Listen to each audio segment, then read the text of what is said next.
just do the intro and all that. Because you've got powerful legs. How'd you get the physique? Was it gym or how'd you get the physique? I've always been... She's actually not got powerful legs. Do you shower in your dressing room? Do you have a shower on the day of a fight or not? Tell us about the tattoos. Shut the fuck up, you little prick. But then I've got the Phoenix. Hey, prick. So I'll take it from Bob every day of the week. An absolute disgrace. I'm sure no one will mind. Move him out of here, Darren. Ricky Hatton didn't go over for his fighter because he risked getting abducted and sold into sexual I never said that. Both have been rape victims. I'm not watching Frank Buglioni live on Saturday night. You're out of your mind. Jesus Christ, get yourself a life. He's actually a priest. Yeah. It's because his brother John Fury eye gouged him. What have I told you all this time? He's going to end up sucked out, fucked out, looking for a handout. Boxing nutters messenger group. I'm gonna be the king. J-Pump. You know what I'm saying?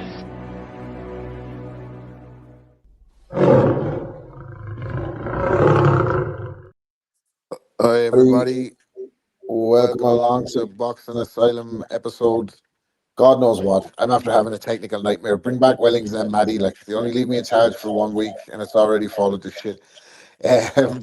But thanks everybody for joining us. We're going to get right to the nitty gritty. But just like boxing always does, on a week of highs, then there's the inevitable lows that follow as well. And we were hit today with the news of the tragic death of British boxing icon Ricky Hatton. So I thought it'd be fitting before we cover any of the fights or the weekend action that we pass over the days to give a small tribute from us here at the Asylum to Ricky Hatton. Yeah, good evening, everyone. It was really shuddering news this morning. We got Ricky Hatton was found in his home, and I don't need to go through Ricky's career and detail the highs because we was all there, and I think everybody in the chat will have their own Ricky Hatton moment because we watched him come in, grow, and go out. We was there start to finish. I can only tell you my personal memory about Ricky Hatton, and I was a sparring partner with Michael Bowen back in the late 90s, and he was boxing on a show at the Albert Hall, and Danny Williams was boxing Julius Francis, and when I got there, Marco Antonio Barrera was boxing Paul Lloyd. And it was like, wow, what a show this is. And on the undercard, early on the show, when it was the Albert Hall was half empty, a ginger Mancunian kid came out, and he had the ferocity of a Roberto Duran. He had high energy, brilliant tempo. He went to the body. He was amazing, and he stole the show for me that night. And I come away looking out for this Ricky Hatton. I'd done my homework, and someone reminded me that was Richard Hatton that we'd seen in the amateurs a few years before, because Ricky was a brilliant amateur. He was world class. He was a national schoolboy champion, a national ABA champion. He went to the Worlds. There was a terrible robbery out there, and he got beaten by the Cuban, who was the eventual world champion. But Ricky came back and turned pro, and he was a brilliant prospect, and he lit the place up. And he was part of a trio of Mancunian fighters in Anthony Farnell, Michael Gomez, and himself, obviously. And they created their own scene. And as good as that scene was, Ricky was the jewel amongst it. He was the diamond.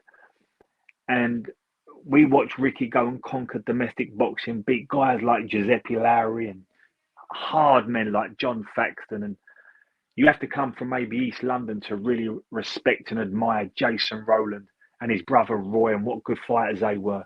And Ricky just went through them all. And that culminated on the journey up to that wonderful night in Manchester when he fought Costa Tszyu, one of my favourite fighters of all time. And Ricky and Billy Graham, because you can't talk about one without the other. They was amazing that night. They was a team. And Ricky went and stopped Costa Tszyu and became the IBF light welterweight champion. And that started the next run out in America, where he took tens of thousands of Brits routinely out to Las Vegas. He boxed out in Boston. Ricky was perhaps not your hero, perhaps not even your favourite fighter. Ricky was our Ken Buchanan, our Barry McGuigan. He was the world-class fighter of an era. He was the Sky poster boy. He was the flag carrier for British boxing. And he put a lot of respect on British boxing for a long period of time. Ricky Hatton was a light welterweight world champion, a welterweight world champion, the best ticket seller in boxing, a man that fought the two greatest of his era in Floyd Mayweather, Manny Pacquiao, and before that, Costa Tszyu. He was inducted into the International Boxing Hall of Fame. This is a tough one. It really is, because we all remember Ricky, Calzaghe, Lewis, Naz, that whole scene. And we just want to keep it boxing with Ricky tonight. And if anyone in the chat's got their personal memory, their favourite fight, that moment they first saw him, or the night that made them fall in love with boxing because of Ricky Hatton, please post it. Ricky was a big deal to a lot of us in boxing, and Ricky was an icon of British boxing. We're all incredibly sad, and it's rocked the world of sport. This will reverberate throughout the week, and I just hope Ricky's remembered for being that guy, the one that put so much respect on British boxing before our heavyweights came into it, and after the Lennox Lewises and the Nigel Benns and the Chris Eubanks. Ricky was that flag carrier for us. So it's a real tough one, this, and it's really sad. R.I.P. Ricky Hatton. Our condolences to the Hatton family, his son, his brother, his relations, from everybody at the asylum. You will be sorely missed and greatly respected. Thanks for that, Des. And yeah, just like to kind of, I know a lot of the time we spend on the asylum is jokes and hijinks and cynicism and whatnot and everything else that's wrapped up. But a lot of people do reach out to us to let us know that we're helping when they're struggling with mental health. So what we say to people at this time is, if you are struggling, do reach out, do try and get some help, because it's very important. So thanks a million for Des for that. We'll always remember Ricky Hatton. I'm sure we'll get into a bit of a special on him later down the line and cover more aspects of his career. We might have some kind of interaction with the fans on that one, and just to pay a proper tribute to him. But thought we'd be remiss if we didn't start the show by remembering Ricky and giving him his due. So we'll kick off with the big one, guys. Canelo versus Terence Bug Crawford. A chess match that was wrapped up inside a dogfight. Maddie and Donnie are with us live from Las Vegas, our on-site correspondents. This is how big the asylum is getting now. We're starting to fly people out to these events to cover the mainstream Netflix features. We're only a step away from getting in the pocket of Turkey himself. Donnie and Maddie, tell us about the event. Did it live up to expectations, and what did the fight look like from your perspective? Well, Laura, let me real quick say, because I thought this was a good segue kind of from point A to B on this one is, and I've talked about this before. Nearly 20 years ago, I'm sitting in my house flipping channels, and I wind up on HBO, and there's this little short, pale ginger fuck chasing down this tough-ass Mexican as a band plays in the background, and I'm like, what the fuck is happening here? And he sinks in this left hook to the body, and down goes the Mexican. The crowd goes fucking wild. And I'm like, dude, this is my guy. And I hadn't really watched boxing in years. And that's what brought me really into the sport. And then when Floyd fought Mayweather, is where, when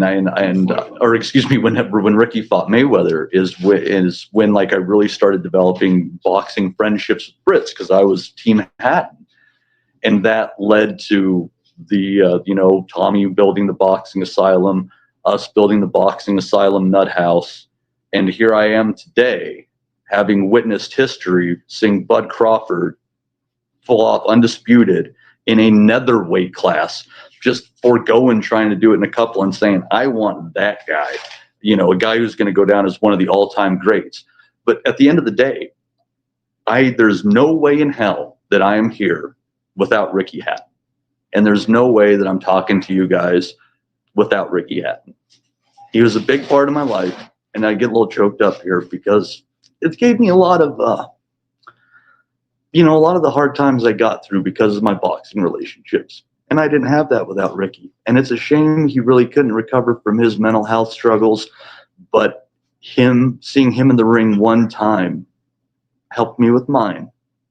So I love you, Ricky. The Crawford fight was incredible. Probably outnumbered 5-1 by Canelo to Crawford fans, maybe even more. Such a pro Canelo crowd, but what an event, guys. I know everyone was watching. You see those lights flashing around and stuff. Those were all bracelets that were on individual seats throughout the arena. And so you put them on, and that they all flashed in unison. It was all pro. It was just an incredible event, the way they put it on and tried to make the aesthetics pleasing.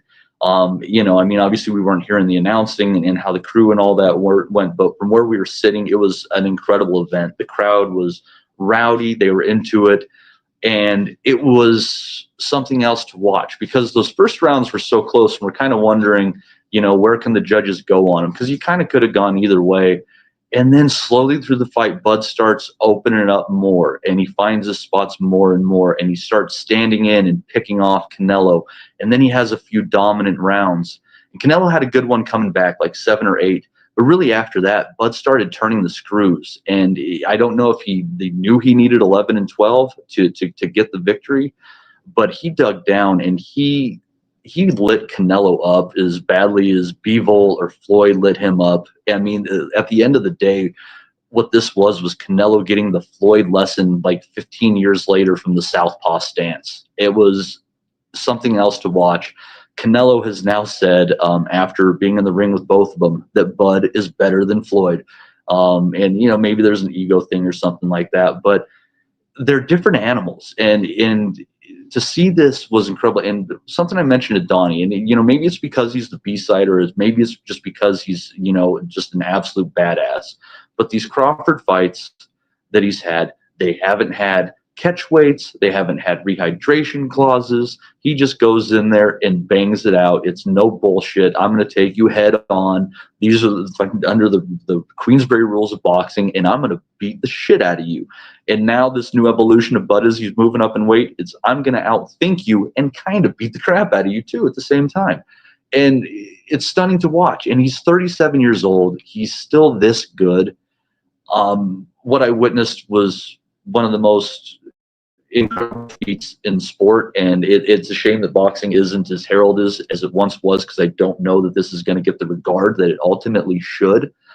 But I witnessed something absolutely phenomenal, and when I first saw him fight Bradis Prescott, I knew this guy was something special. And we've been preaching the gospel of Bud, some of us, and people laughed a year ago when I touted this fight. They said, that's a stupid fight. He'd get his ass kicked, etc., etc. But as the year went on and the wheels turned, look how things changed. Look how the public perception changed and how many people actually favored Crawford going into that fight last night. It's amazing how it was built up. And it, like I said last week, I think people just want to see greatness chase greatness. And that's what it was. And we're probably not going to see anything like this again in our lifetimes. So enjoy it while it lasts. I'm going to let Donnie talk here. Hey, fellas. Donnie, you've had a very good warm up for this segment. We know already. Go ahead. How you doing, bud? I missed you. I haven't talked to you in a long time. How are you? Yeah, you too, dude. I'm all good. Hanging in there. So I got the privilege of also watching this fight last night next to the fella you heard earlier. I got to say this. I've been at Gotti Ward. Okay. Gotti Ward 1. I was there. It's in Connecticut. It's where I live. It was thrilling. But there's something about it, like when boxing has the lights shining on it, at its most, and like when people are supposed to be at their best, sometimes it's a stinker. And sometimes, like it doesn't live up to the hype. But, surely the optimist or the sentimentalist in all of us, I think, went into this fight hoping that Bud could win, right? But like reality said that it shouldn't. And even though the odds were, plus 170 for Crawford, right? I don't know how that translates into UK odds, but like even that, to me, it might as well have been like, 10,000 to 1. I never thought he could do it, but I wanted it to happen. But I felt like I was hoping against hope. The early rounds, Bud looked good, but it was so close. And I just assumed, okay, it's all the close rounds are going to go to Canelo. There's no hope for this or whatever. But then when he started to take over the fight, I was like, it was just amazing to watch. And it was like all of a sudden, like this size concern that everybody else was so concerned about seemingly didn't matter anymore. And it was just a fight, and Crawford didn't just move up 2 divisions, by the way. That's kind of a misnomer. He definitely moved up 3 divisions because he only had one fight at 54, and he looked bad in it, right? And like everybody thought, like Crawford had lost a step because he fought, awkward Madrimov, and so people thought that he didn't have anything to beat Canelo, right? And that's why I was saying, I was like, the odds may have been what they were, but I couldn't even understand it. I even toyed with the idea of putting money on Canelo. I didn't do it, thank God, because my phone doesn't allow me to do that from Nevada. But anyways, no, it was just that in terms of its like seismic significance in the world of boxing, in terms of its significance in the division, in terms of its significance historically, despite having gone to Gotti Ward, that was one of the most epic events I've ever seen. And to watch it was thrilling. And at like every point, I'm thinking like, okay, Bud's just like one shot from getting knocked out because he's facing this bigger guy, but he took the punches. He was everything that we thought he was and could be. And that was just a masterpiece. That was a modern boxing masterpiece. And I don't know how long it's going to be until we see something like that. It stands on its own. It's awesome. Great. Brilliant breakdown, guys. I'm kind of very envious of both of you when I was looking at it on Netflix last night. It looked like a spectacular event. There was lots of people on my timeline as well posting from their Insta story, so it really looked like something to behold. The fight for me, just briefly before I go to the rest of the guys, it looked like to me how I thought that fight would play out if they were both the same size, if that makes sense. Because if the only thing that was posing a question for me whether Crawford could beat this version of Canelo was the size, but that's how it would have looked like if there had been no size difference between the two of them, if that makes sense. But I thought the real difference was, like you said, Danny, there was a bit of jeopardy there for for Crawford throughout this fight. But when he figured out he could hold the shot, that's when he's really started to go through the gears. And then he looked like he started to enjoy himself and he was having fun in there. I think a lot of it came down to Canelo's feet are a little bit slower than usual. He wasn't able to get into position quick enough to counter. Crawford just wasn't there. He used his boxing on the and speed and angles that we haven't seen him use recently as he's been going up to welterweight and going through the gears. So really, really interesting stuff. Championship rounds, I thought it was yeah, like it was marvelous stuff at that stage. But Crawford was putting a clinic on Canelo Alvarez towards the end of it, and who'd have doubted him? Days, what did you see when you watched it? We spoke about this last week, and we said Bud's a master at catching you on the way in and catching you on the way out. And I think Canelo discovered that around 4 and 5. Canelo's a master of pressing. He's not known for his brilliant jab. He's known for pressing, getting himself into that mixer and letting his hands go. And Bud was catching him as he did that. And then as he was resetting, Bud was finishing the exchanges. I always felt, as much as this was a landslide, I can't give Canelo 3 rounds. But as much as it was that type of fight, there was so much jeopardy involved. And Canelo was only 1 or 2 good combinations from turning his fight around, because he looked to me quite big in there. And I thought he was desperate to let his hands go. And Bud was playing a game of just keeping distance. And that's pretty much what the fight was about. There's a few things that really jumped out at me. I loved Bud's feet. I loved his subtle movements. He wasn't running backwards all night. He was pivoting off the front foot, stepping back, allowing his hands to work, and then getting his distance back. It was quite subtle. But we always said, last week, we said it, this wasn't a clash of styles. It was a clash of intricacies. Whether Canelo's press would outdo Bud's feet, and they didn't. Canelo's press was non-effective, and I don't think Canelo was weight drained. I don't think he struggled with a weight. I think Canelo was really good, and I think in the first 4 rounds, I thought Canelo looked bigger. But as always happens with these type of fights, and when it goes this way, Crawford grew into it, and we always talk about this on the Asylum. When a brilliant fighter gets into a rhythm, it's very hard to break that rhythm. And by round 6 or 7, I felt Crawford had got comfortable. Going into the championship rounds, I'm thinking, how's Canelo going to roll the dice here? Because he must know Bud can hurt me. He must know that I can't get close enough to let my hands go. And there was moments in them championship rounds where Canelo did make a play. And there was times when Bud exchanged with him. And I'd like to, on that point, move over to Crawford's corner. Now, on the Asylum, we talk about corner work, and we talk about trainers and how they relay information. A lot of the corner work we see, sometimes it's trainers overloading kids, trainers losing their heads, perhaps flapping a little bit under the lights. If anybody wants an example of the most outstanding, brilliant, calm corner work, and I know Bud was coasting, but there was an awful lot of jeopardy last night. Have a look at Bomac's work. I think it was the end of round 6 and the end of round 9.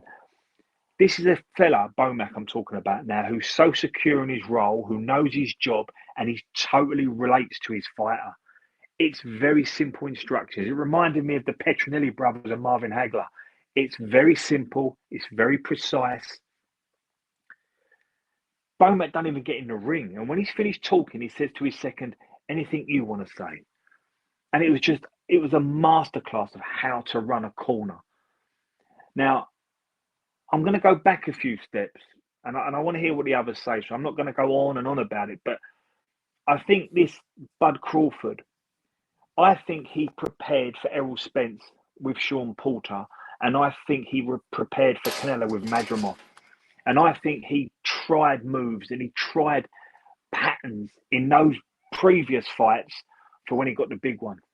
And I think Madrimov was preparation for Canelo. It was all about subtle movements, keeping distance, and not allowing the bigger man to let his hands go. Last night, I thought it was a masterpiece. I thought it was a brilliant example of back foot boxing without running backwards. I think it was brilliant. And I've got to say this as well. We should talk about this. Every generation is almost guaranteed a brilliant centre forward from Brazil. And we're almost guaranteed an American Grand Slam winner. We're almost guaranteed a super A-list Hollywood movie star. Pretty much every generation of the last 100 years is guaranteed a brilliant black American fighter. Going back to Jack Johnson and all the way up to now. Mm-hmm. I think Floyd was the last one. Bud is this generation's brilliant black American fighter. He was If only we had Steve outstanding. Bunt here right now who could really do this segment justice. Yeah. He was brilliant last night. But we did talk about this. We did talk about this last week. We knew there's a lot of jeopardy in this one. We didn't know how he was going to play, but we all fancied Buzz's energy. We always I think we fancied Bud to fight like that and perform like that and maybe win as wide as that, but maybe get hosed on the cards. That was what we were thinking. I think more leaning towards. Yeah. Justin, Rob, did you? can I just say this? If we're going to talk about Joe Louis, Henry Armstrong, we're going to talk about Ray Robinson, Ray Leonard, Floyd Mayweather. Buddy Crawford's now in that category, I'm afraid. He's now in that group, 100%. Yeah. For me, he was up there in the conversation for best welterweights anyway in a modern era after he beat Spence. And I think there was no doubt about that. But again, they get so much discourse. Even my dad would have been delighted last night. Max Kellerman was referencing Billy Conn and Joe Louis on the telecast. I don't know how many times, like up until the last round. So yeah, it was brilliant. I like that as well. Yeah. We'll come back to the production on Netflix, I'm sure. But Justin, a lot of talk about Canelo being weight drained. To me, I think he did look a little bit gaunt on the scales. I'd say he's probably living la vida loca a little bit, Canelo, isn't he? Like, I know Crawford is older. I think both of them have been good athletes. Both of them kept themselves in shape. I just think wear and tear on Canelo, the amount of times he's been up and down the weights. This is not detracting from Bud Crawford or whatever, but I do think the stars aligned for Crawford to be able to get this version of Canelo. Did you think that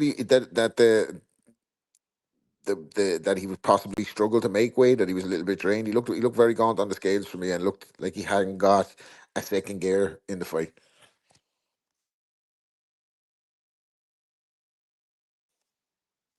Justin, that's for you, dog. You bulldozing, or are we? I think he's back.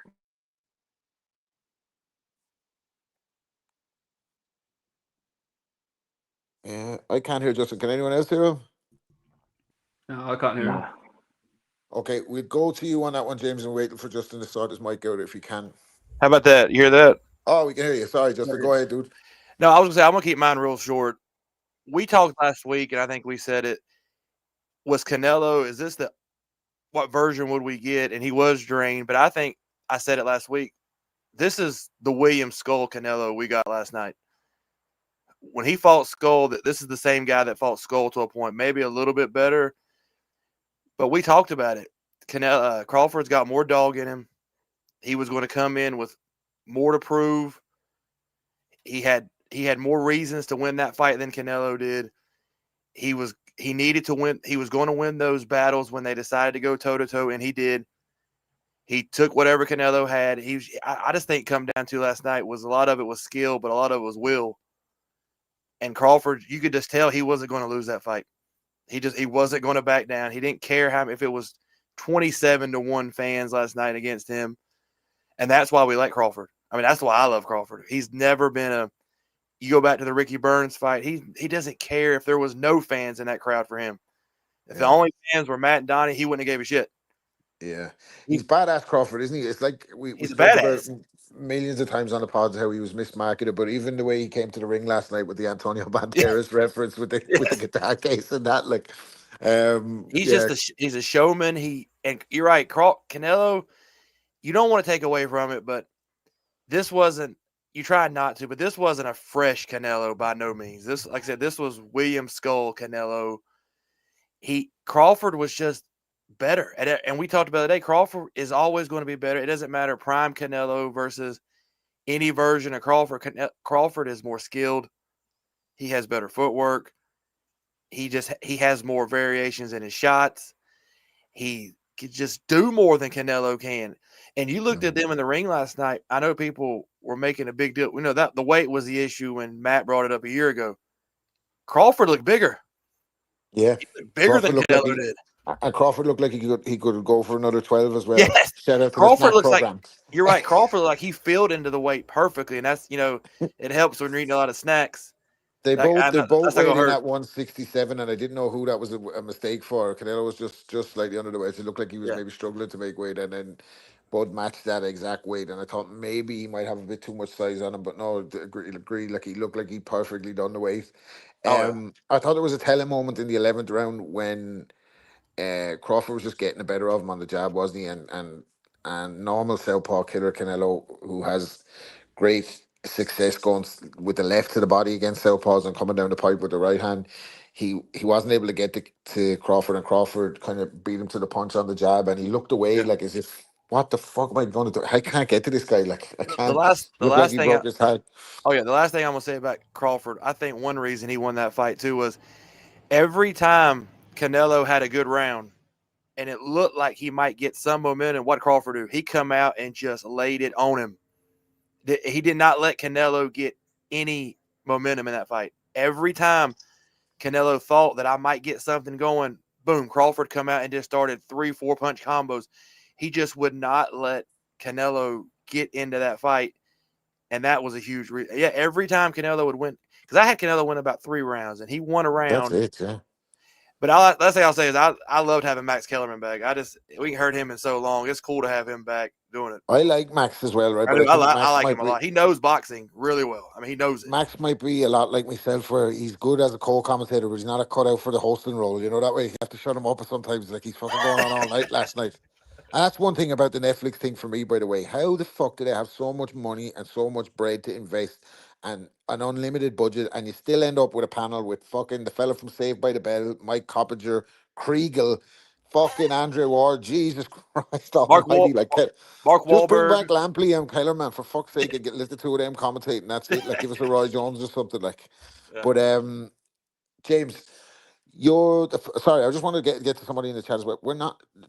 We had the presidents of the Bud Crawford fan club here. You just after having like about 5 or 6 minute long monologues heaping praise on Bud Crawford, but we have to we have to look at it from both points of view as well. This is Canelo with a lot of rounds on him. We're saying this version was tailor-made for Crawford to have that performance against. It's not taking anything away from Crawford's performance against Canelo. We're actually giving him praise for it. But anyway, James, how did the fight play out for you versus what you thought it would look like? How you doing, Rob? Hello, everyone. You know what?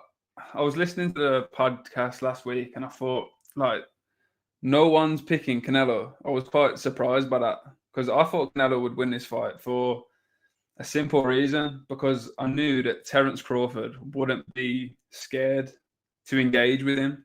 And I thought that in the middle distance exchanges, that's a place where you don't really want to be with Canelo. But to be honest with you, it was one-way traffic for a lot of the fight. And anything I gave to Canelo was because he'd get a few left hook to the body or the odd single shot, and it would just be enough to edge around.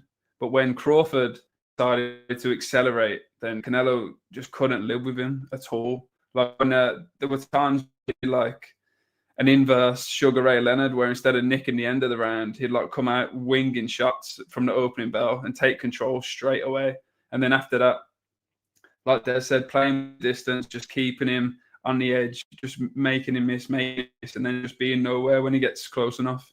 I feel like the only success Canelo really had was to the body at times, and towards the back end of the fight, Crawford just showed that he couldn't stand with him either. So at that point, I think he kind of just was waiting for the minutes to tick by.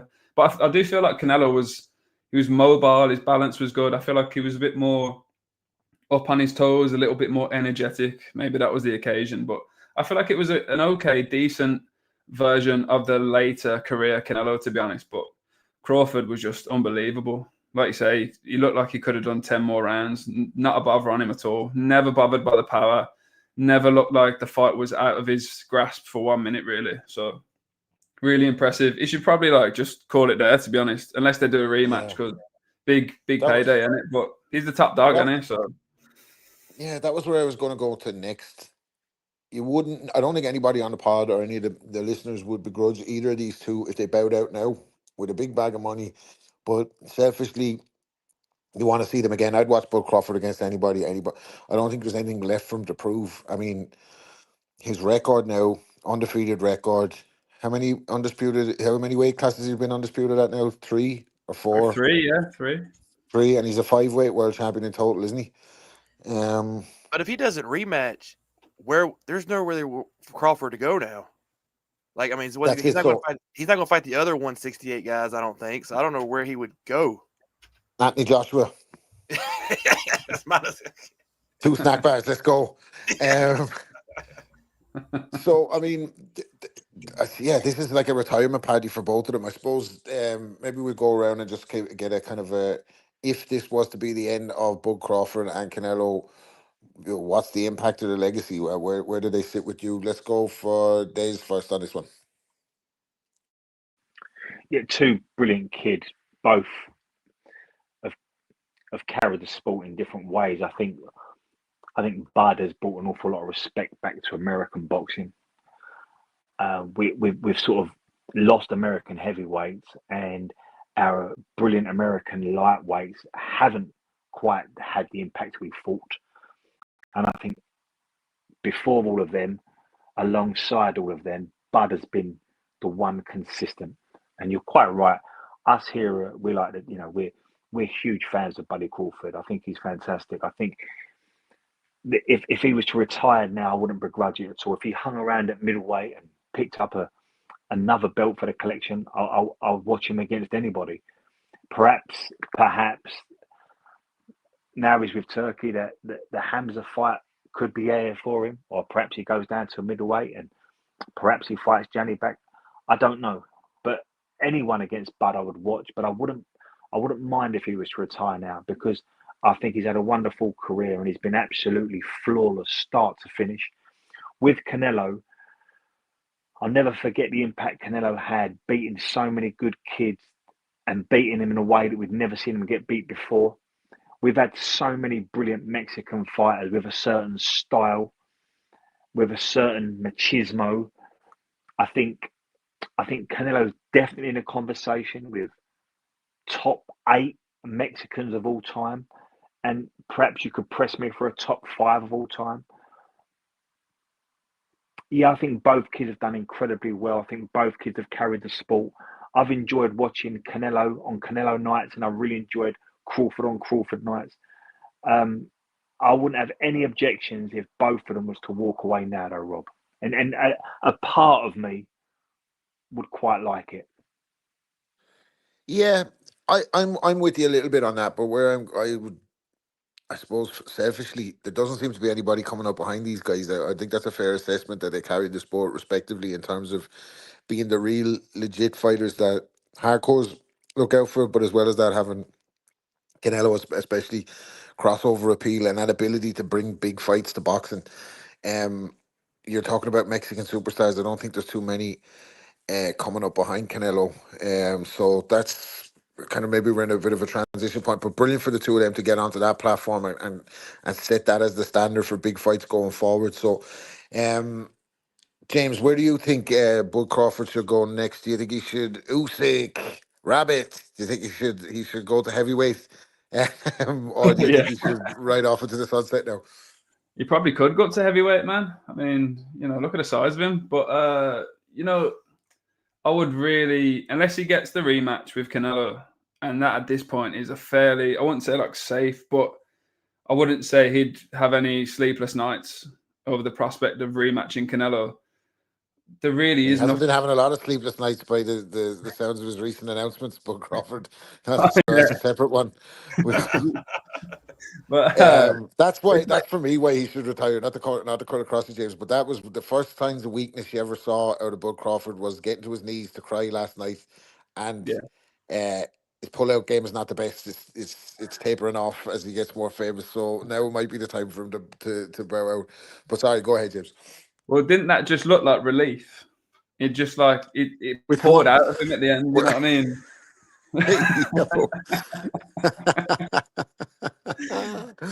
there's nowhere else for him to go, not for me, unless the rematch is there and another however many million is there for a winnable fight. What's the point, man? Like, what? He's just, age and moving up in weights and all those other factors that end up beating great fighters who go on too long. He could avoid all that, man. He should Andre Ward it and bounce. Well, here's the tricky predicament that I see presenting itself to both of these guys in the next couple of months. I think Canelo's retired for me. I think last night he actually said in the post-fight press conference that he tried to beat Canelo, he tried to beat Crawford, and there was nothing he could do with him. He's like I couldn't figure out his style. He's too good. And fellas that are active fighters, I don't think I'm saying that. He spoke about his own legacy in the post-fight as well. So I think he's retired, but I think the opportunity that's going to present itself to both of these guys in the next coming months is that Jake Paul fight. And does Bud Crawford, do any of them now throw it all away and going out and making more money than they probably made against each other fighting this clown? I think if that check is waved out in front of either of the two of them, one of them is going to take it, like, unfortunately. Sorry, Justin, what do you think of that? Oh, I agree with you on the Jake Paul thing. One of them is going to fight him. You can almost guarantee that. Isn't that awful? It's gonna happen. There's just no way around it. And I see Crawford, if you had to pick which one will retire, if they don't both retire, I see Crawford retiring before Canelo, because I see Canelo maybe want to do one of them last legacy fights just to end on a win. Like a Mexican homecoming or something? Yeah, because I just can't see him and his fans, him ending it like that, getting kind of outclassed a little bit in front of basically a home crowd. I don't.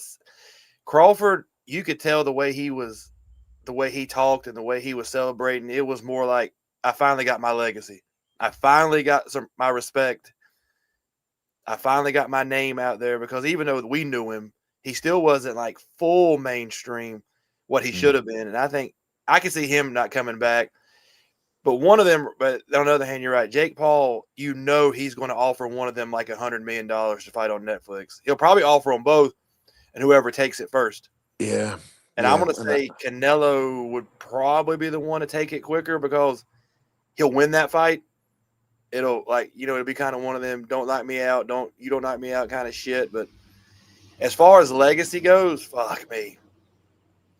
A few years ago, we didn't know where Crawford's legacy was going to go, because he wasn't getting the fights. He just wasn't getting his name out there. So you didn't know how it was going to end for him. You were hoping that, especially after a couple of his fights near the end, you were like, man, hope it don't end like this, because people are not going to remember him the way they should. But he needs to end it now. He don't need to Roy Jones it and go out there and get upset and keep going. Just keep boxing. A random ass guy. Canelo. Yeah. So I think Canelo will come back for one more, and I think Crawford might be done unless Jake Paul offers him an outrageous amount of money.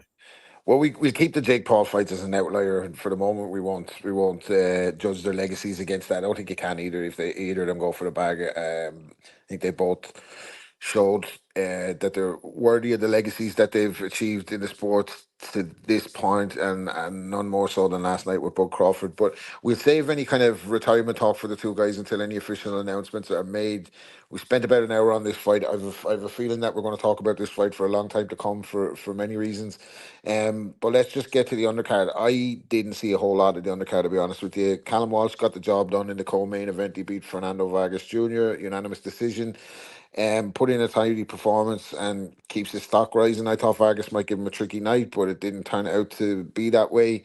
In Billy and Lester Martinez, that was a bit of carnage, 10 rounds toe-to-toe. And then Akhmadaliev beat Travis Crawford. I don't know if any of these fights are worth covering in too much detail. Has anybody got anything that they want to chime in on the undercard fights for this one? I thought Travis Crawford was related to Bud Crawford until I saw that he was white. So right, that was a giveaway. Yeah, that's how much I knew about Travis Crawford.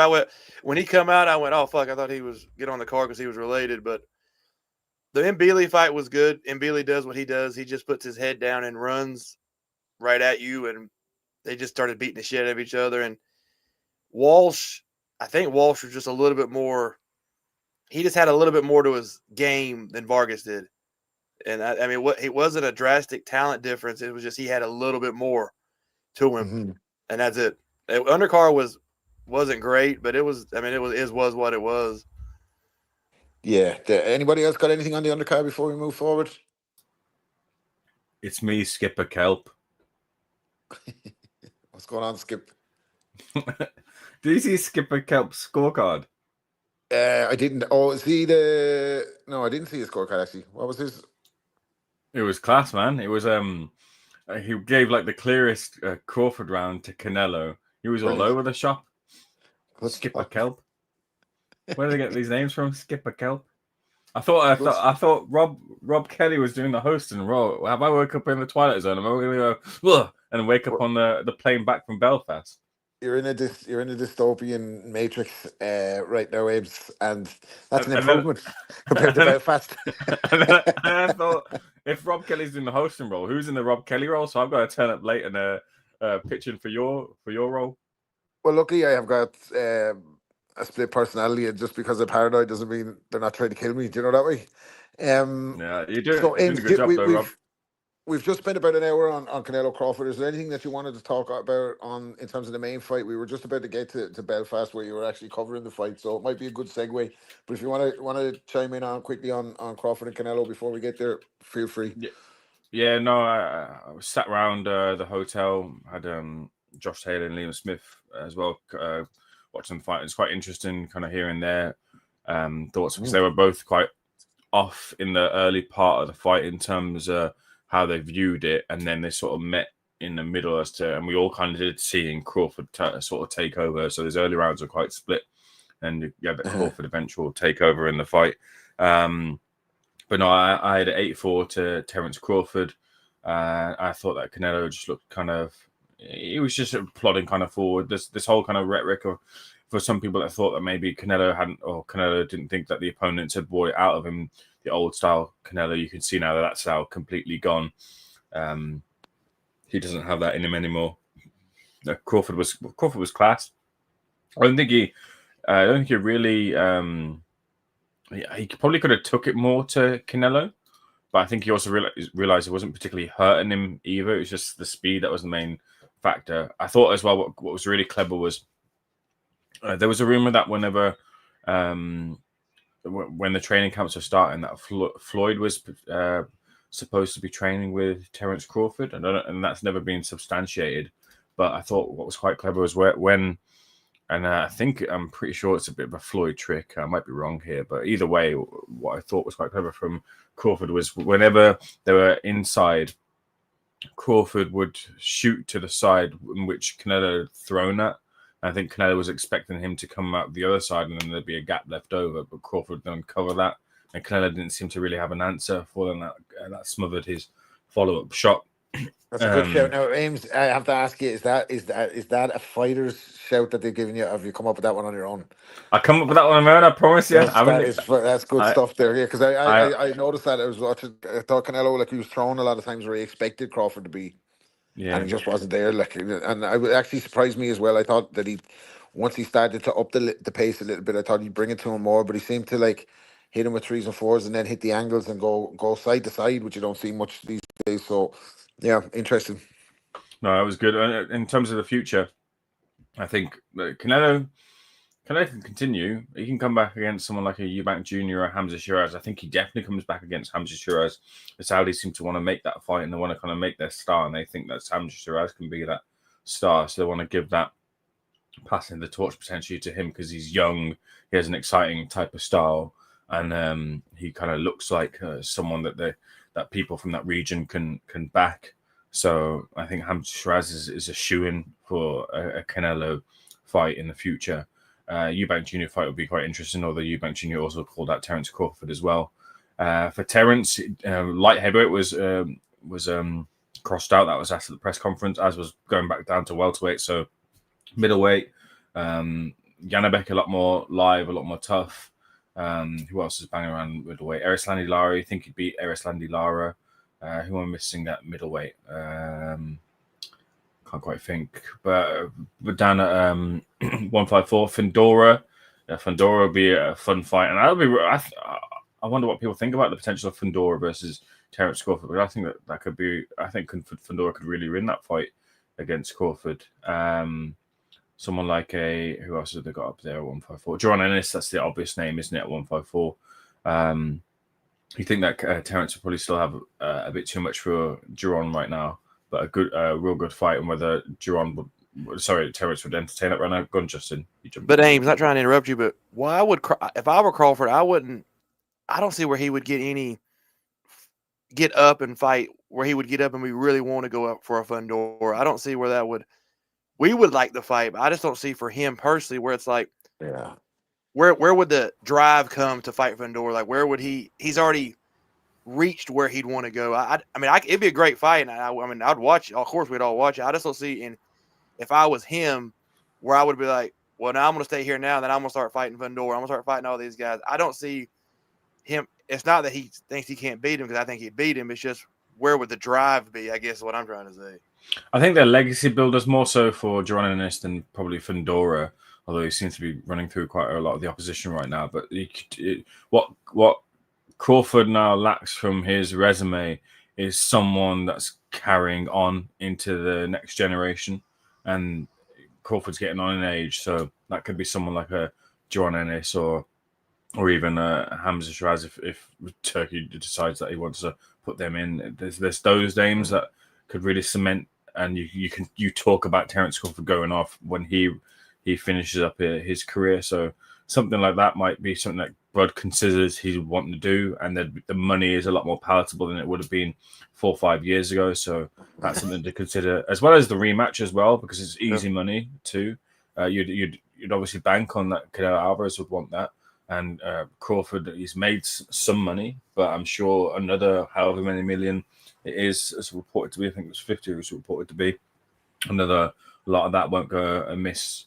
Around Crawford's legacy get any bigger if he went out and beat Ennis, Fundora, and Shiraz? No, but not right now. You wouldn't bank on that right now. But it's I'm saying, how much bigger could his legacy get if he went out and beat all three of those guys? He'd be like, all three of them. It depends on what they do. Their legacy, you're sort of kind of rolling on what they might potentially do. Much in the way that, obviously, we talked. Canelo was talked about when it came to the Floyd Mayweather fight, but you didn't truly know what kind of trajectory he was on. He obviously had the backing and the big following, and you saw that he had the skill. But do you truly know until they do what they do? And that Mayweather win over Canelo has grown and grown, and I've seen people on Twitter talk about how underrated now that win over Canelo is. I'm not having that. At the time, I'm not having that. There was nobody in the right mind was going to give Canelo a chance. There was a few people had hopes and dreams about Canelo was going to be able to give Floyd a close fight. Anyone with a pair of eyes that watches it weekend, like ourselves, would have said Floyd would walk away with it. He was too inexperienced. What I would say is that he grew massively from that experience, and he definitely took stuff from Floyd that he used himself later on in his career. And I think he took some stuff from Golovkin as well. He was a student of the game, a sponge. But anyway, I think we spent He landed that shot. Did you see that big overhand right that he landed on? Who was it? Golovkin landed that big overarching shot. That. He threw that on Crawford. That's right. You're dead right. The corkscrew right hand. You're dead right. Anyway, we spent a lot of time on the boys, Canelo and Crawford. Stay with me though, because over in Belfast, a massive Irish domestic headliner, Lewis Crocker edged out Paddy Donovan by split decision. Scores of 1-1. 115 to 111 to Donovan, 114, 113, and 114, 112 to Crocker in a controversial decision that saw him win the vacant IBF welterweight title. Rematch there. So much history between these two after the first meeting ended controversially. This was a totally different fight. When I was speaking about it last week, we were talking about ways to win. I said that it would come down to if Donovan was able to make an adjustment, if Crocker makes the adjustment first. Although I still fully expected Donovan to go ahead and punch the head off him and stop him. You couldn't have expected that Crocker was going to come and try and do the same thing, shell up and keep his head in the line while Donovan teed off on him. He didn't. He played a different strategy last night between him and Billy Nelson. They came up with the tactic to stand there and wait on Donovan, get him into mid-distance, and when he reached, dropped a right hook on him that dropped him in the second round, and a big left hook that dropped him again in the fifth, heavily towards the end of it. After that, for me, Crocker didn't really go for it, and Donovan started to win rounds, even though they weren't like massively convincing rounds. When a lot of the times the rounds there wasn't a whole lot going on, but I just thought he had the cleaner work in a lot more rounds. What way did you see it over there in the flesh, and what was the atmosphere like over there? The atmosphere is class. Yeah, I mean, it's freezing, absolutely freezing. It was, and thankfully, there was only a little bit of rain just before the main event, but it held off for. I said to Andy Lee, like, you know, all kind of game plans could go out the window with a wet canvas, and he kind of said that they've prepared for every eventuality. But you wondered, for a Crocker perspective, he must be thanking the heavens that it didn't pour down, because he was setting his feet, wasn't he? Throwing those big shots. They were big howitzers that he was throwing to try and get Donovan out of there. Atmosphere was brilliant. Irish fans really backed it. It wasn't a completely full stadium. It was three sides of it, which was a real good effort, considering that. I don't know, you wouldn't really say there's particularly an Irish star right now, or Crocker could be that. Before I just talk about Crocker versus Donovan, McKenna was class as well too against Moran. I didn't really see the point, as many didn't really see the point for that rematch. But you just got the job. You just got the job done over Moran, who was a lot more game, a lot more tougher. But the writing was on the wall from the off. I'll come back to you on the undercard aims. Actually, just stay with me for a minute on the main. Sure. When Donovan got dropped towards the fifth, did you start to feel like Crocker could step on the gas and try and get him out of there at that stage, or what was the feeling in the arena then? Well, he sort of. It was. I mean, the game plan from Crocker was timing, right? And it just sort of fell out of hands for the timing, because that shot came right at the end of the bell. And it was interesting because Crocker's game plan, you're talking about what he switched up and what he adapted. Obviously, he became a lot more passive and didn't give the opportunity for the counterpuncher to counter him. He tried to counter the counterpuncher, or at least have the counterpuncher lead anyway. And early from the off, what he was doing was he was throwing that big haymaker in that first phase, and he landed it. He got it. It was a real cuffing shot, but he got it. And then he was waiting to lure him in, to get him in, thinking he wasn't throwing it in the first phase, and then getting it in on the second. I think he got it in. Watching it back on the second knockdown, was it the third? He jumped in again. But at that point, when he got it, I swear a mile off, I saw it coming. But at that point, when he got him, he then got Paddy psychologically, because he didn't know when that big shot was coming. And he's just taken two of them. So that third one could have been game over for him. So you could see that he was really like, he looked straight over to Andy Lee. It was kind of, you could see that he's kind of like, what can I do? I don't think he came through for a couple of rounds, but we give. Well, it's seldom that we give Billy Nelson massive credit on the pod, but he deserves a little bit of credit for the way that they masterminded those two opportunities to throw the big shots. But where I would fault him is that was working perfectly for him in the fifth. He could have said go out and jump on him, but from the sixth round, he seemed to say, go after him now, stand on the front foot. And that for me allowed Donovan to get more comfortable in the fight, because he was able to start finding him with the jab a little bit more. You were giving some excellent breakdowns last night in the group chat about the tactics that were at play in this fight, and we'll come to the scorecards again with everybody, but when we go around. But what did you see in terms of action last night? Well, I'm just picking up on what you said there. I thought Billy Nelson deserves an awful lot of credit. I think they masterminded a fabulous plan to force Paddy to fight on the front foot. And what we saw last night is Paddy's not really a front foot fighter. He's a really good back foot reactive fighter. He's got really long levers, fast hands, got a snappy punch. And I think Andy Lee and Paddy Donovan really prepared for a very assertive back foot fight. Now that sounds like an oxymoron, to be assertive but on the back foot, but Paddy's really comfortable on the back foot. But Billy Nelson counter-offered him. He said to Crocker, you sit on your back foot, even if it means he's almost cowering against the ropes in the corner, but let him reach. And Sonny Edwards, who's becoming my favourite commentator on boxing, who really spots it and gets it, he called that area no man's land, which was a brilliant term. And Crocker was being so patient, almost like, I'm not trying to win this, I'm going to let you do that. And Donovan was eager, he was impatient, and he was desperate to get his punches off. And in doing that, he was reaching and finding himself in that no man's land, that middle area between the two bodies. And when he'd done that, Crocker was just throwing haymakers, one or two. It was a big right hand or a looping left hook. And it had success. And it just stopped Paddy doing what we've seen Paddy good at. And it was a complete contrast to the first one. I think looking at it without scoring it, just watching it, I really enjoyed the Crocker stuff. I really felt that Crocker was the one in control. And I think Crocker spent a lot of the time, particularly in the first 4 rounds, and maybe the last 2 or 3, where he was very, very comfortable on the back foot. But I think Donovan won a lot of rounds too. And like I always say in these instances, it was a close one. So there could be no complaints in a close one. Going into the final bell, I thought both guys had a very good argument to say they'd won it. And I wouldn't dispute either one getting it.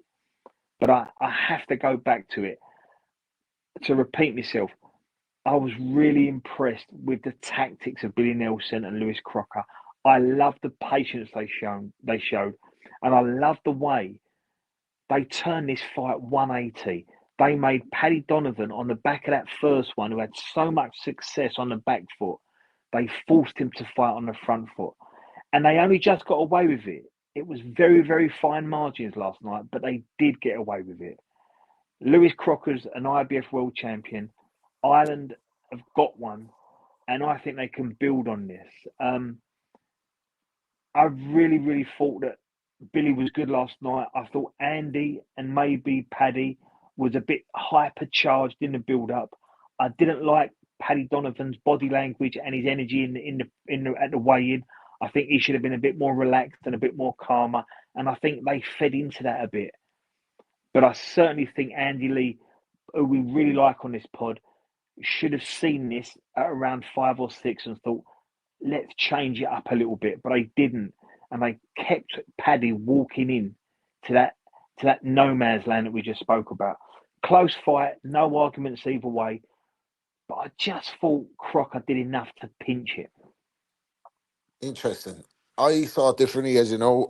Sometimes we do disagree with each other on the pod. That's what this is all about. When you're looking at the DAZN guys that were at ringside, Joe Cardine, I think Conor Walker was there. I'm not sure who else was on the comms, but most of them had it wide to Donovan. James, what did you see? Did you catch this fight first of all?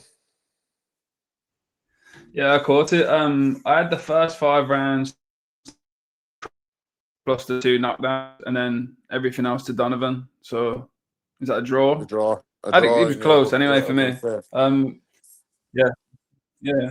So yeah, you know what, man? To be fair, I feel like with Crocker, when his game plan became apparent, it created a really tense dynamic where Donovan had to feint more than your average fighter would just to get closer. But you knew something was coming back at him, and then when he managed to drop him twice, it made Donovan even more circumspect. And even though for me he was winning the later rounds, I do feel like he managed to make a fairly dominant position look really boring, if you know what I mean. Like he was a little bit too tentative.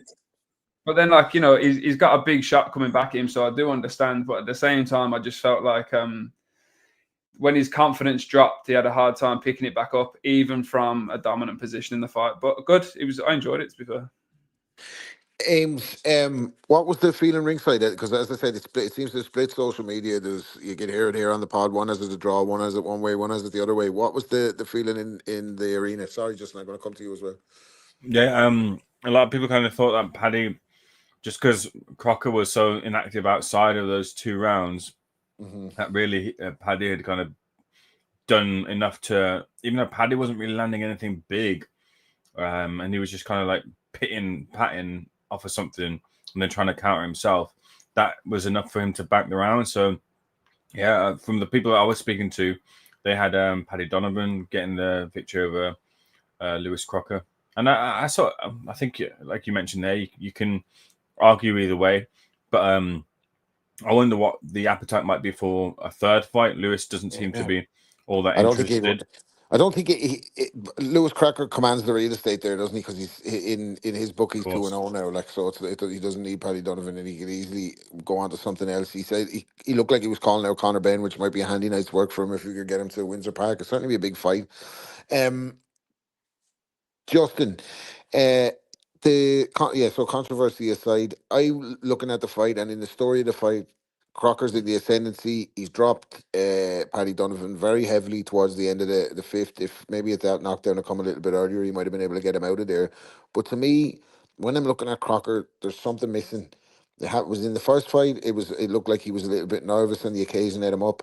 Last night, I thought he boxed perfectly for 5 rounds, and then when he shipped a shot somewhere between the third and the fifth, where he himself got buzzed, and I think after that he was hesitant to throw and hesitant to maybe protective of his gas tank or something. There's something. Do you get where I'm coming from with Crocker? I think there's definitely a confidence issue there somewhere. It looked to me like he stopped trying to win the fight after the second knockdown, and he allowed Donovan to take the center of the ring, snap him on the jab, and even though Donovan wasn't landing power shots, as Ames says, he's banking rounds. And for all Crocker knows in real time, he could be miles behind on the cards, but he didn't seem to have any urgency or a belief in his own work. Am I reading too much into that, or did you see that as well? No, I agree with you. I agree with I think y'all have all summed it up. I think we talked about it last week. I think I said it, that Crocker had to get him early. He did.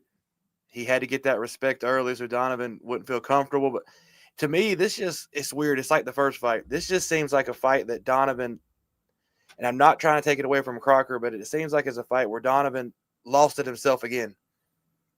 Like he's just the better fighter, but he just 2 times in a row now, he just can't get it done. I don't know if it's, but I think Nelson, they got it right. I don't think Donovan got it right. I agree with Dez. I think his body language was more like he expected to win instead of actually going out there and trying to really win in the first 5 rounds. He just kind of thought. I saw that too, and then I saw Crocker at the weigh-in too, and I thought that when I'm looking at it, I thought he looked like he was the one trying to sell wolf tickets. I thought he was more animated than he normally was. So sometimes, like, look at the weigh-in, same as with Crawford and Canelo. Like, it's easy for me to be an armchair Eddie Foot chair, but I think you're onto something in terms of Paddy Donovan. Hey Rob, and it's easy to look at this now, but doesn't he hold his hand his hand very low and stand in mid range, so he's going to have to figure that one out as he goes. He lost a little respect. He didn't have enough respect for Crocker early, and that's what hurt him. But you're right. I think y'all talked about it. I think Ames said he's not going to give Donovan a third fight, and there's no need for him to give him a third fight. He needs to take the because he's to work his way back in there now. His title is going to be he's not going to hold it long, so he needs to cash out. And Eubank, I mean, like Ben would be the cash out. I mean, I think he'll beat Ben, but there's something missing in Crocker that in the back of your mind you're thinking, "Fuck me, Ben could beat him." Ames, sorry, cut you across. You were going to say something there, sorry, dude. Yeah, I was just going to say that this is a completely weird fight week.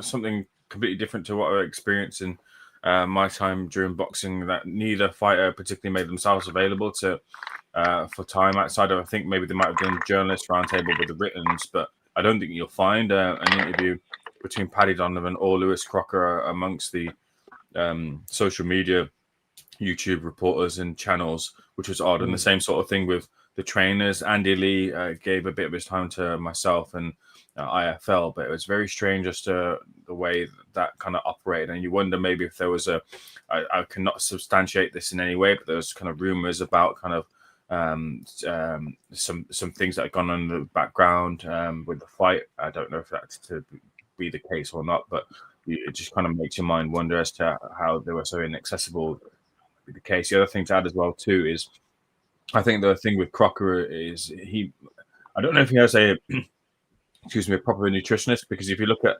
I'm not saying he does or he doesn't need to find that information out, but if you look at Bacoli and his camp, he doesn't have one. And he's obviously trained by Billy Nelson, so there's no in-house nutritionist either in that team. So it's the same sort of thing with Lewis Crocker. And then when it comes to making the weight or whatever, is he not confident about how he's going to be on the night because of his weight-making process, and all hinges on making that weight in that week? I do wonder, because, again, he was just so inaccessible this week. I wonder if he was so fixated on getting that right to be able to perform on the night. Interesting. So where next? We're saying for Crocker, where next is it could be a nice payday for him with Conor Benn if he has to go to the UK or to England rather, or have that at home at Windsor Park as champion. You'd have to say that it'd sell tickets if they did it in Belfast or if they did it in London. Where does Paddy Donovan go now? Does he have to go on the road? What does he do? He's obviously going to take a bit of time out to see what they're going to do next. Do you think? What kind of opponent would he be looking for as a bounce back? And then we quickly get to the undercard on this after that. Sorry, you asking me? Well, anyone at all that wants to jump in. Where do you think Donovan's goes next? Yeah, I mean Donovan made the call out for Conor Benn. That's obviously clearly who he wants and doesn't want Paddy Donovan to give him the opportunity for that. Eddie was saying that you could try and make these matchups with Mario Barros or Brian Norman or Roddy Romero. I don't know how likely they are to happen. I think Eddie wants to probably try to build more of a following in Belfast and Ireland. I think he'll try to look to fashion as good of an opportunity for Crocker to defend, or if he can bring a fighter over. You think the best opportunity, or I don't know, it depends how you look at it, but Crocker versus Romero, Romero can punch, but it'd be a good fight. Either fighter could really win that. You probably Eddie maybe said Teofimo Lopez, so I'm assuming that's going to be the next one he's in a hurry to make. No. Rob, Barris. what we'll get. It's nailed on. We'll get Crocker v Catchwell. That's what we'll get. Yeah, actually, good shout. That'd be a good fight. So brilliant on the undercard then, guys. We have Or Wrestleman. Wrestleman, good fight too. Yeah, good shout. Yeah. So on that undercard, we don't have to go down the whole lot. We had Molly the Meatball McCann, I think, making her pro boxing debut as well. She got a kick in the arse during the fight, but still managed to get through that. I think that's about the highlight of that fight. You had Tyrone McKenna as Dylan Moran versus Dylan Moran from Waterford. The rematch, this original fight took place in Waterford, just down the road from me, on a pro box card. We're sure this is the last retirement of Tyrone McKenna. He's had more retirements than Frank Sinatra at this time. It's not. Honestly. No. He's asked for another fight from Eddie. Yeah, fuck off! You're joking me. I'm being serious. Yes. Good stuff. Yeah. Well, anyway, yeah, we'll save any kind of career recaps for Tyrone McKenna. Sharper in that fight, finished Dylan Moran again. You'd wonder where Dylan Moran goes from here. He didn't have a fight in between the last McKenna fight where he got knocked out as well. So, back to the drawing board for him down in Waterford with Jimmy Payne and the boys. Kevin Ajagba versus Ishmael Davis, the co-main event. The co-main support here. This fight looked completely different than the way I think most of us predicted last week. We talk about Kevin. We say sometimes you might need a good opponent to bring it out of him. We didn't expect Ishmael Davis to be that opponent. Couldn't have been further from the truth. Ishmael, who normally likes to counter, was coming forward, marking up Ajagba, basically left him with massive heavy swelling on his face. He actually looked reminiscent of Diego Corrales last night with his two eyes closed, Kevin Ajagba. But for me, found a way to win. Des, what way did you see this fight playing out? Well, I thought they put this on as Chiefs support to sort of nullify all the Herberts in the crowd for the main event, so that we won't get any aggravation. And it was a complete, it was a complete opposite to what I thought it would be. I thought this would be a stinker. I thought Davis would sit on the back foot and look to pot shot, and I thought Ajagba would just sort of be happy with singles.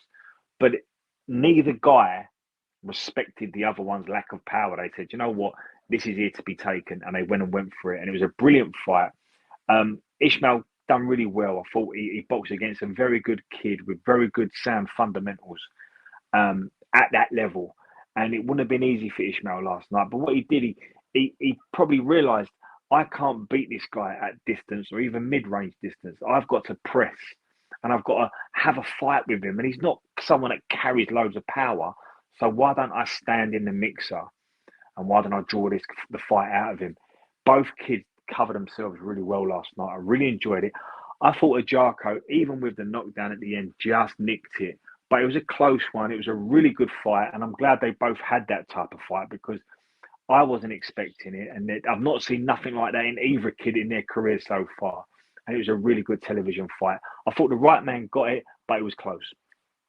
Was a close one. You'd feel if Kevin hadn't got the decision and he lost it on the 10-8 round. Even Whitefield had done by because it didn't really look like a legit That's knockdown. right, The ref started counting immediately. Although I think he was there for the knockdown because he'd given everything at that stage and he'd taken some real punishment. But he'll go onwards and upwards. Can I say something there, Rob, just quickly, mate, before you go on? Yeah, of course, too. To the other lads. I think that style could really suit Ishmael. Now, I know he's not a puncher, and it's hard to fight like a puncher if you don't carry power. But he has got really good feet. He knows how to press, and he looked after himself in the mixer last night really well. Now, I know Ajagba's not a puncher, so it might flatter to deceive.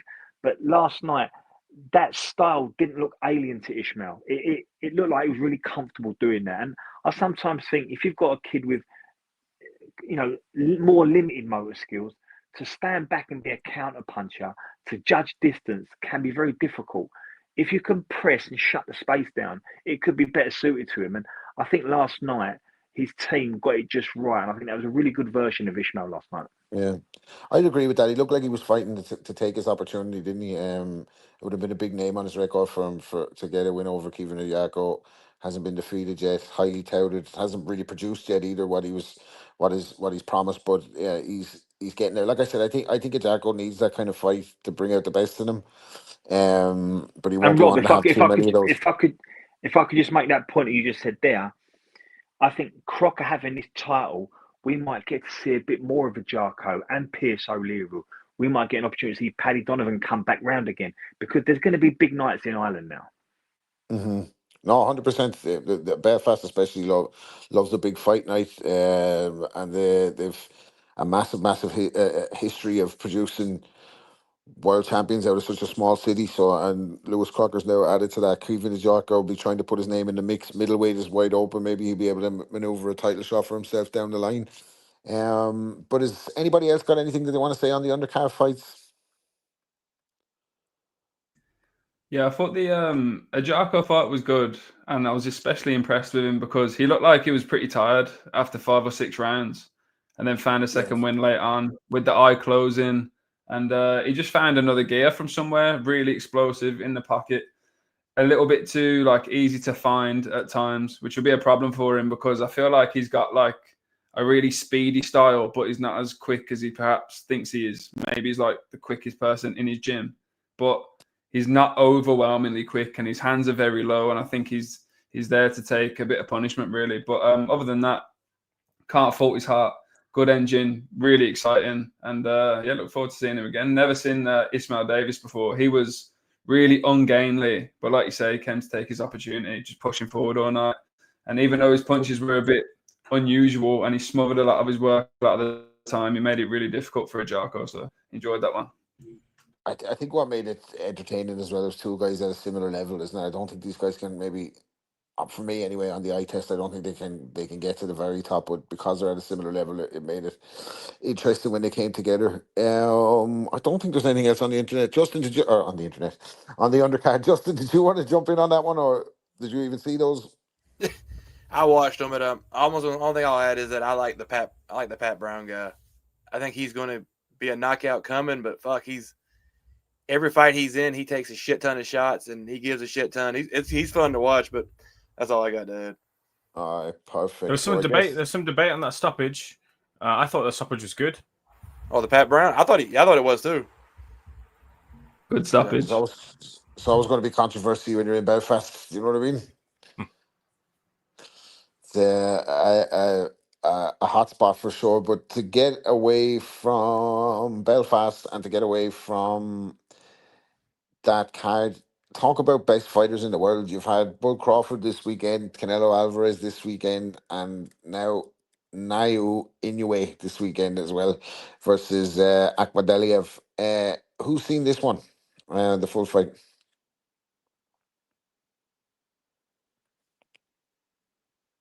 Anyone? Any takers for the Inoue Akhmadaliev fight? Or is it on too early for the... I watched it. I figured Des and everybody else probably watched it as well. Now go ahead, Justin, because we came to you late on the undercard for. I don't know if anybody else watched it. We talked last week that I think was it Matt said he thought it was going to go 12 rounds. I guess he was right, but you saw yesterday. I don't know if it was Akhmadaliev or maybe he gave Inoue something to think about, but Inoue didn't step on the gas as much as I thought he would. And I think somebody said it in the chat, but I think you saw a little bit that him going up the weight as much as he has, his power, maybe he's not carrying as well as it has been because he landed some great shots. Couldn't stop him. But he keeps rolling. Keeps rolling. Sorry, that was my fault. He can't go any higher than this, though. I don't think he can go much higher weight than this, though. Yeah, I'd agree with that. I think if he goes up the weights any more than that, he's going to get caught out, and this maybe makes this Nick Ball fight have more jeopardy than you would have maybe thought. But surgical precision again, punch perfect. Just didn't get the exclamation point on it. How good is this guy? Inoue. Uh-huh. Yeah, he's a generational great. He's probably the best little man of my lifetime, and probably a little bit before that. I'm not quite sure we're seeing the best of him now, though. I mean, the real ferocious best was one down, but we're still seeing him in some really competitive fights. I mean, the guys he's been through, the guys he's walked through, the level of opposition he's dismantled, it's Canelo-like. You know, when we talk about Canelo, absolutely beating the snot out of unbeaten guys that we've never seen get the snot beaten out of. Inoue's done that, and it's interesting that some of them guys have come back round and had really good wins and put themselves in really good positions, or even won world titles since. But I think Inoue's I think, you know what I'm saying, Rob? I think Inoue's a special talent now, and he punches with both hands. He sets traps. He never seems to make the same mistake twice. He allows you to get your shots off because he's always looking for a trap. He's always looking for you to overreach. And he knows he's only got a touch here. He's got that equalizer. Generational great. I'm not telling you something you don't already know. For me, the best little man of my lifetime, to repeat myself. But I think this is his ceiling now. I think if we see him go up one more, they've either got to be incredibly cute, like a Ray Leonard, Donny Lalonde type cute, and come back down, or just say, this is it. This is your ceiling. But I'm a bit like a lot of them, the old school in boxing. I'd rather see a great kid finish at the weight they should be at rather than keep going Then and go get the step beat by too the far. weight. Yeah. Correct. Akhmadaliev seemed I'm to still traumatized, Rob, by the Roy Jones thing. Do you No, know what I mean? don't 'Cause don't bring it up. You're gonna get me. You're gonna that get me would on have been, PTSD with that one. he would have been the greatest ever to have done it, and he just pissed about with weights. And that's the only thing I don't want to see. Great fighters should leave the sport with a great reputation, a la Bud, a la Inoue, and so on and so on. Chocolatito was my favorite small man. And I hope Inoue doesn't do what Chocolatito did. And remember, he went way too far, and then he went up against Sorungvisai, who was like 10 times bigger than him. And I hope that Inoue doesn't keep pushing it, because that's what happened to Chocolatito. Just watch all his fights when he was coming up. He was incredible. I think he was flashier than Inoue was. Maybe that's just me. I thought he was more stylish, but then he kept going up too far. And I hope Inoue doesn't do that. Yeah, I'd agree. I agree with everything that's said there. I think you might be starting to see the kind of the myth unfold a little bit the further he goes up. I thought Akhmadaliev caught him a lot more than I've seen him getting caught. Didn't seem to have an impact on him. He was able to hold it, and Akhmadaliev was a tough guy as well. But the thing about anyway, so sharp. He never looks out of balance. He throws punches with both hands with such fluidity and greatness that he still cruised to a win. But I suppose when a guy is that good, you're just looking for any kind of obvious signs where something might happen, or any kind of signs of aggression. I don't think his feet or anything have gone backwards, or those kind of muscle twitches gone from him. But it just seems like he was catching Akhmadaliev flush for the whole night without really, really looking like getting him out of there. And Akhmadaliev was able to find him at some stages. He made that adjustment as well. He started to go back down to Akhmadaliev's body viciously. That didn't really slow him up either. He was waving him on. So it was a convincing win. He probably won every second of the fight. But you're just looking for, it's because he's that good, you're just looking for chinks in the armor, basically.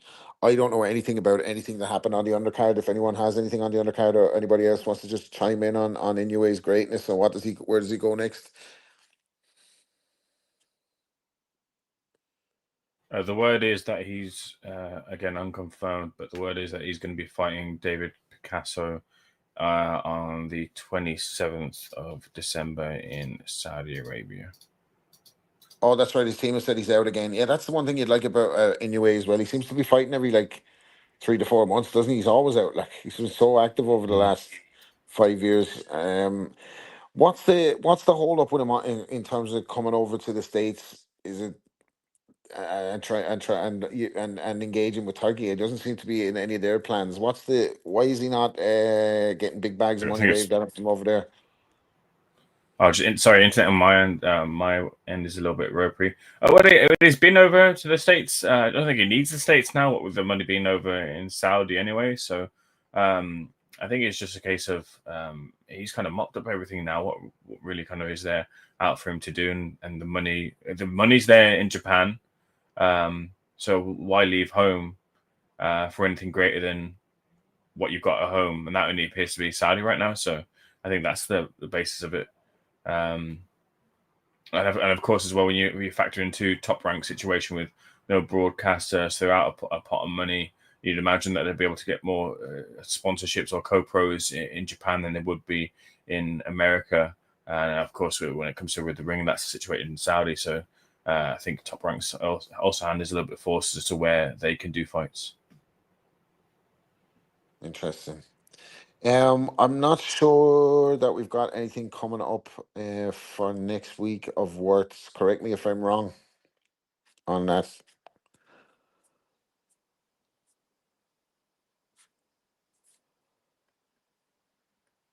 No, I don't think so. No, I don't think so. I think there's one fight a note. So what's the next big domestic fight that's coming up? I think there's Yard and Benavides. When is that on? That's a good bit away still, is it? Oh, that's in November. So okay, so we're a good bit away from that. Right. Okay.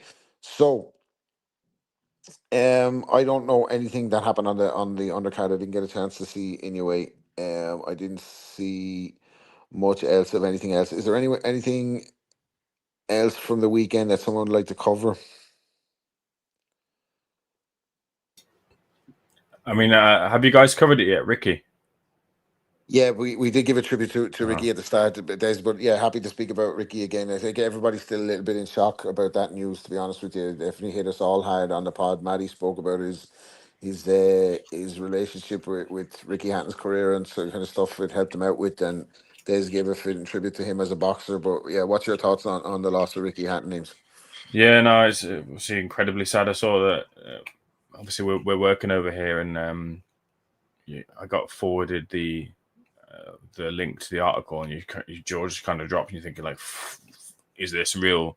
Is this actually true? It just hit you like a ton of bricks. That did, because I know like Ricky's always kind of been troubled, and I think Ricky, alongside obviously his career, he really liked to be liked, and that kind of weighs like a toll on you. We don't know what the situation is. I'm not insinuating as to that's the reason why. No idea. But that there's all sorts of stories about how Ricky would go out, and I think more so than any drink or anything else, Ricky would enjoy outside of fights. I think he enjoyed the company of people, and you can tell by the amount of talks he'd go to do and the enjoyment he'd get out of it, and the wit and the sense of humor the jokes he'd like to make, which he put out on his social media. With Ricky, it was also a case of that was his persona completely. He never said no to anything or anyone small in stature or otherwise within the media. The only thing Ricky would ever say to you is if he had to go do a press conference, like, would you mind just making it a little bit quick? But he'd have time for absolutely everyone.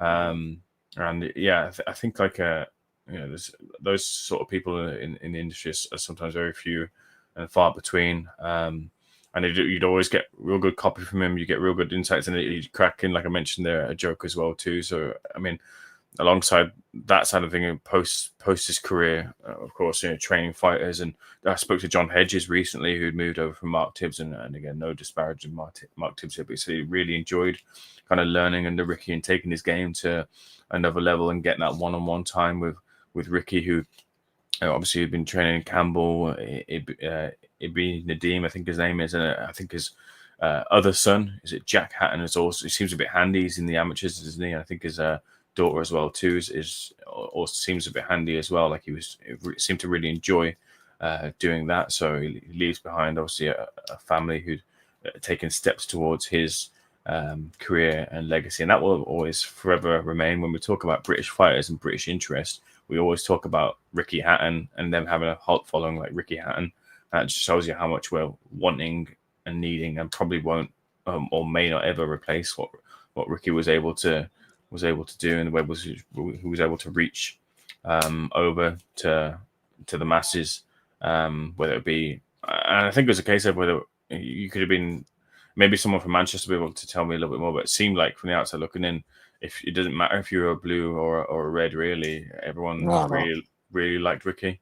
So yeah, I got the chance to go to his place and interview him for his Hall of Fame nomination. And he sort of couldn't believe it. He was just so humble about it. He sort of just, didn't fathom, didn't think about it. And, that sort of kind of humble nature and humble attitude as to, what he'd achieved, and maybe feeling that he was undeserved, but he was completely deserved of that accolade, given the splash that he made within the UK and the eyeballs and the headlines that he could generate off the back of it. So, rest in peace, Ricky. And he'll be sorely missed from the industry. 100%. And I think just to go back on his career, where we're at this again, we're going full circle. We started off paying tribute to Ricky Hatton. We're probably going to finish off this episode as well, paying tribute to him. But out of 48 fights, he only lost 3 fights, and he lost to Floyd when he was at his prime, obviously, and he lost to Manny, and then obviously lost to Senchenko in the comeback. But really, just losing to them two. Absolutely, an unbelievable career, and mitigating circumstances in both. Obviously, you're fighting the greatest fighter of a generation. But he gave Floyd a little bit of something to work out in the first half of that fight, and then the Pacquiao fight was a disaster for himself. He was working with Mayweather Senior, and Mayweather Senior couldn't trade southpaw. It was just he was in a bad spot for that fight, but. A career to look back on, and one of Britain's greatest ever fighters. There most certainly is only one, Ricky Hatton. So I think on that note, guys, normally the format of the show is taking a little bit of a different turn this evening, because I've jumped into host because Ames, Wellington and Maddie weren't able to get here from the start. So we've had to change the format. We've kind of gone on the fly a little bit more than usual. But as usual, thanks a million for everybody for tuning in here. We're always going to be here. So the next night there's a big fight. You're going to hear from us again. Smash that like button, subscribe, write us a review, do all the good stuff. Thanks a million for Ames for jumping on the call. Days, who's here as well. James was on temporarily. I think he had to jump off. Steve Wellings for setting this up in the background. Justin as well for joining us. We'll be back on the next episode of Boxing Asylum. Same Boxing Asylum time, same Boxing Asylum channel. Thanks a million for everyone for joining us this week. Viva Bud Crawford. Rest in peace, Ricky Hatton.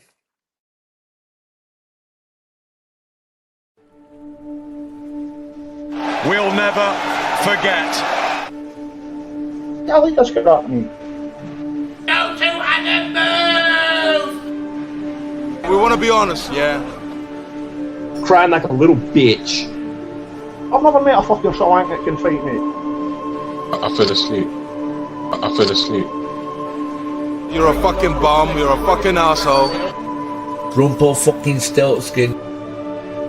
But allegedly, Oscar Rivas has failed a test. 7-year ain't. I will fucking smash fucking you. I hope you fucking die. Be safe. I love Boxing Asylum. It's as simple as that.